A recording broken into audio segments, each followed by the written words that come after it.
Hi everyone, I am doing a video on today, and this video is going to be short, sweet, and to the point.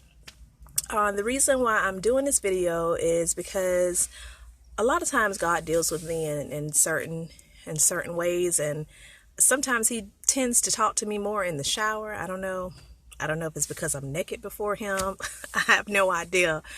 But anyway, maybe it's a time that I'm at peace and away from my kids, and a time where I can just really kind of meditate on what he's saying to me, or if he's speaking to me. It's that quiet time where I can hear him best. But anyway, he began to talk to me about temptation and how we are all tempted various things. It could be temptation to lust, or a temptation to basically do things that we should not be doing, things that are contrary to his will, things that he's asked us not to do. And he just began to deal with me on when Jesus was tempted. If we know anything about the ministry of Jesus, he was tempted. 40 days and 40 nights he had fasted, and he was tempted of the devil.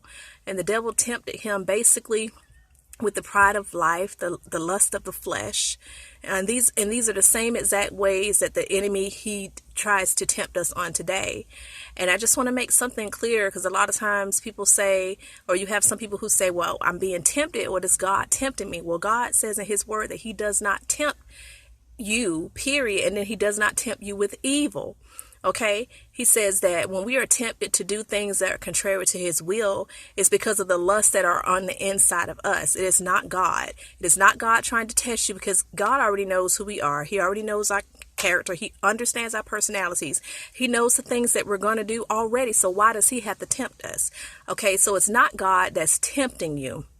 It's a clear parallel illustration when we look at Jesus and his temptation in the wilderness, how he was tempted of the devil. Okay, so when we are tempted, we need to know that this is of the devil. But I just want to encourage you on today. There is a blessing behind overcoming temptation. Okay, let me help you understand it this way first. Every time the enemy comes to tempt you with sin, to do things contrary to the will of God, it's because there is a blessing coming, and he is well aware of that blessing. Okay, so a lot of times when we are tempted and we overcome temptation, the enemy, he continues to come and tempt us.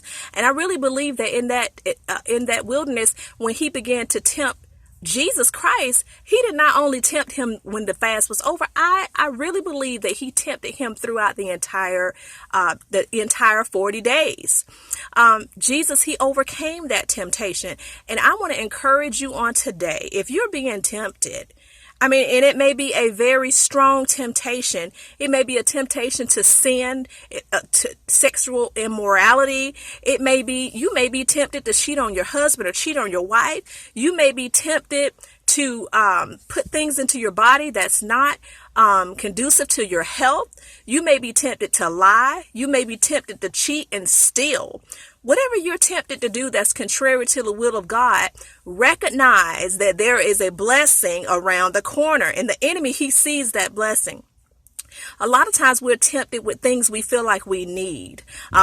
As I go back to it, the lust of the flesh. Okay. We're human, and we have these desires, these physical desires. We want to be wealthy. We want to be rich, and we begin to seek after these things, and it becomes a snare to us as children of God.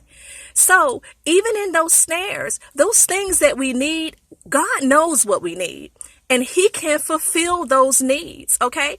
The enemy did not come at Jesus with things that he did not need. He hit him at his weakest point. He knew Jesus was hungry, and that's the way he came at him.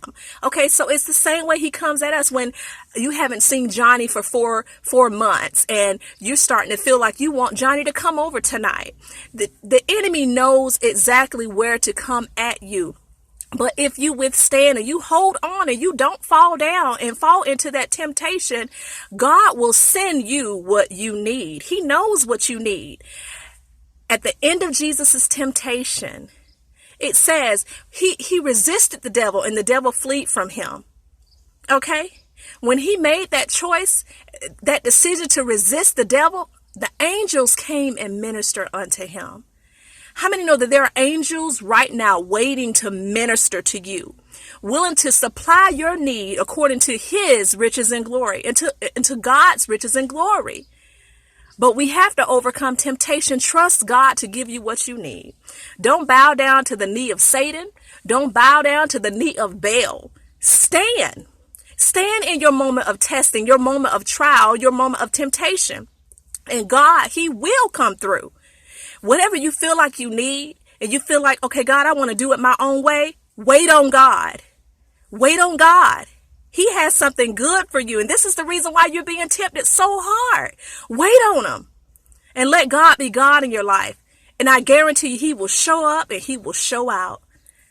You guys be blessed. I was glad to talk to you today, and hopefully I'll talk to you again later.